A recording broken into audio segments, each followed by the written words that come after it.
I used to think hotels were the safest places to sleep. Neutral spaces. Temporary. Forgettable. You check in, lock the door, and disappear for the night. After everything that happened, I don't believe that anymore. Because some places don't forget you, and some rooms already have someone inside. Long before you arrive, I was driving cross-state for a work assignment and pulled over late at night when my eyes couldn't stay open anymore. The hotel I chose wasn't fancy, just one of those roadside places with flickering lights and a vending machine that hummed louder than it should. The front desk clerk didn't smile. He barely spoke. He slid the key across the counter and said, "Third floor. End of the hall." That should have been my first warning. The hallway felt wrong. Not scary, just unfinished. Like sound didn't travel properly. My footsteps were dull, almost swallowed by the carpet. When I unlocked my room, the door opened easily. Too easily. Inside, everything looked clean. Bed made tight. Towels folded. Curtains drawn.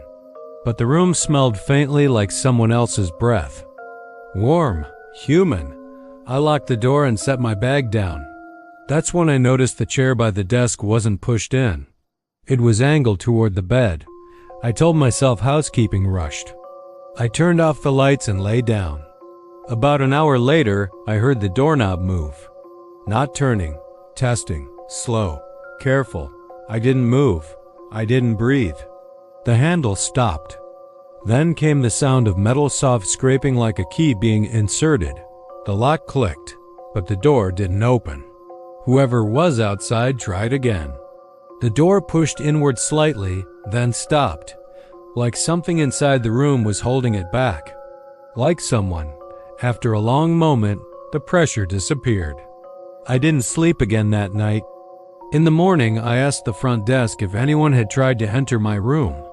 The clerk looked at me strangely and said, "That room's lock hasn't worked properly in months." I checked out immediately. I stayed at a hotel once where the room kept changing, not dramatically, small things. The lamp would be tilted when I came back. The trash bin would be empty even though I hadn't taken it out. The shower curtain would be closed after I knew I'd left it open. The first night, I blamed myself. The second night, I took pictures. Before bed, I photographed the room from every angle. When I woke up, the bedspread was folded differently. The chair was closer to the door. The bathroom light was on. My phone confirmed it. I hadn't imagined it. I called the front desk.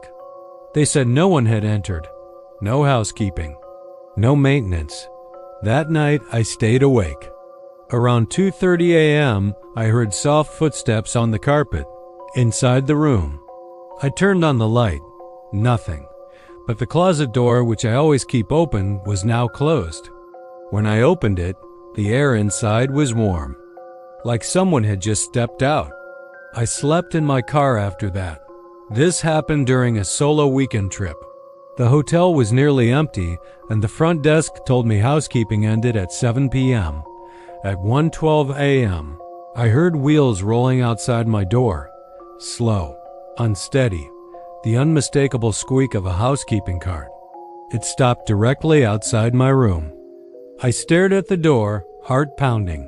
Then came breathing, heavy, slow, right on the other side, not knocking, not speaking, just breathing.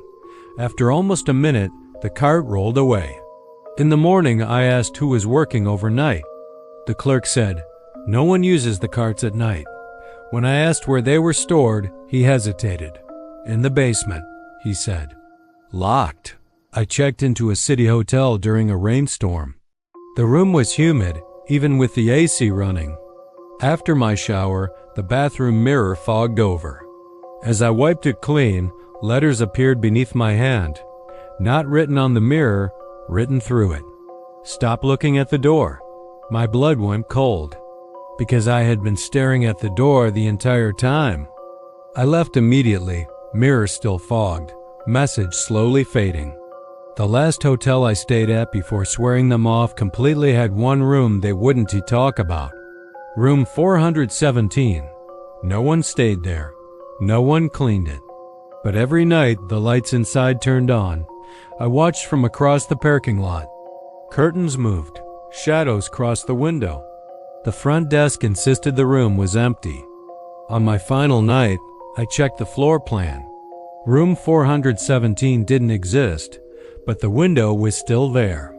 And something was standing behind the glass, watching. Hotels are supposed to be temporary, but sometimes you're just the temporary one. And the room was never really empty.